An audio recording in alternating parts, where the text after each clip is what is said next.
Hi everyone and welcome to another video. आज की video में मैं आपके साथ एक बहुत कमाल के रायते की वीडियो शेयर करूंगी। ये रायता खाने में बहुत ही लजीज है। इसको आप बिरयानी के साथ बनाएं। इसके अलावा आप अगर इसको सालन वगैरह के साथ भी खाना चाहते हैं तो ये आपको बहुत अच्छा टेस्ट देगा। इस रायते की ख़ास बात ये है कि आप जो अफ्तारी में खाना खाते हैं ये उसको बहुत अच्छे तरीके से हज़म करेगा। तो इस रेसिपी को तैयार करने के लिए मैंने सबसे पहले हरा धनिया लिया है। ये बिल्कुल ताज़ा है। मैंने इसको अपने किचन गार्डन में उगा रखा है, तो इसलिए अगर मुझे थोड़े बहुत धनिए की ज़रूरत होती है तो मैं अपने घर से ही उतार लेती हूँ। धनिए को लेने के बाद मैं लूँगी एक टमाटर अल्हम्दुलिल्लाह अल्हम्दुलिल्लाह बिल्कुल ताज़ा है। चूँकि आजकल सीज़न है टमाटरों का, हरे धनिए का, तो इसलिए टमाटर जो है वो भी बड़े खूबसूरत आ रही हैं। तो टमाटर लेने के बाद मैं इसमें डालूँगी कुछ मिर्चें। मिर्चें जो हैं वो आपने अपनी हिसाब से डालनी है। अगर आप कम खाना पसंद करते हैं तो आप कम डालिएगा, लेकिन मैं 4 से 5 जो हैं वो मिर्चें जो इसमें ऐड करूँगी। इसके बाद मैं इसमें ऐड करूँगी एक प्याज आप देख सकते हैं कि मैंने एक बड़ी जो दरमियानी साइज़ की प्याज है उसको लिया है। जैसे कि आप जानते हैं कि आजकल जो प्याज है वो काफ़ी महंगा हो चुका है, तो इसलिए हमने अपने घर के बजट को मैनेज करते हुए ही इन चीज़ों को इस्तेमाल करना है। मैं इसमें डालूँगी एक प्याज डालने के बाद मैं जो धनिया लिया है वो इसमें ऐड करूँगी और थोड़ा-सा पानी ऐड करूँगी। ठीक है? तमाम चीज़ें ऐड करने के बाद मैं क्या करूँगी, मैं इसको ग्राइंड करूँगी और ग्राइंड करने के बाद आप देख सकते हैं।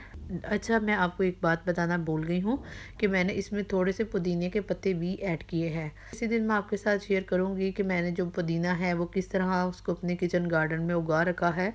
ठीक है? तो ग्राइंड करने के बाद आप देख सकते हैं अल्हम्दुलिल्लाह अल्हम्दुलिल्लाह जो मेरी चटनी है वो बहुत अच्छे तरीके से प्रिपेयर हो चुकी है। ये बहुत बारीक हो चुकी है। दूसरी तरफ मैं लूँगी दही। दही जो है ये बिल्कुल फ्रेश है। ठीक है? इस सबसे पहले मैं इसमें हरे धनिए और पुदीने की चटनी ऐड करूँगी। ये चटनी जो है ये मैंने पहले से ही बना के रखी है फ्रिज में रमज़ान स्पेशल के लिए। तो इसको डालने के बाद हम क्या करेंगे, हम एक मिक्सर लेंगे और इसकी मदद से हम दही को अच्छे तरीके से मिक्स करेंगे। अच्छा, मैं आपको एक बात बताती चलूँ कि अगर आप दही को गाढ़ा करने चाहते हैं, बिल्कुल चाहते हैं कि आपका दही जो है वो दुकान जैसा हो, तो आप इसमें 1 या 2 टेबल स्पून जो है वो मायोनीज़ ऐड कर सकते हैं। इससे जो है वो आपका जो दही है उसके अंदर उसकी कंसिस्टेंसी जो है वो बहुत अच्छी रहेगी।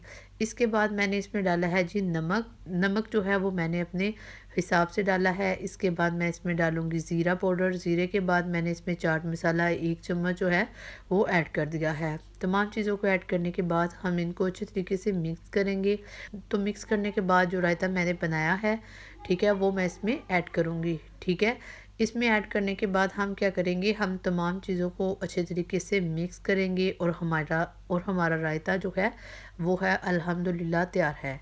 तो यहाँ पे मैं आपको एक बात बताती चलूँ कि इस रायते की एक ख़ास क्वांटिटी ये भी है कि आप इसको जब भी आप गोश्त पकाएं तो उसके बाद आप इसको इस्तेमाल करें, आपको बहुत अच्छा इससे फ़ायदा होगा। आपको गोश्त जो है एक तो वो जल्दी हज़म हो जाएगा। इसके अलावा वो लोग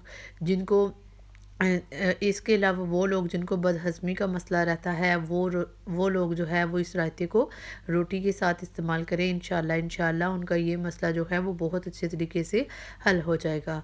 तो मुझे उम्मीद है कि आपको मेरी ये वीडियो अच्छी लगी होगी। अगर वीडियो अच्छी लगी हो तो वीडियो को लाइक कीजिए, शेयर कीजिए, कमेंट कीजिए और मिलते हैं किसी और वीडियो में। तब तक अल्लाह हाफिज़।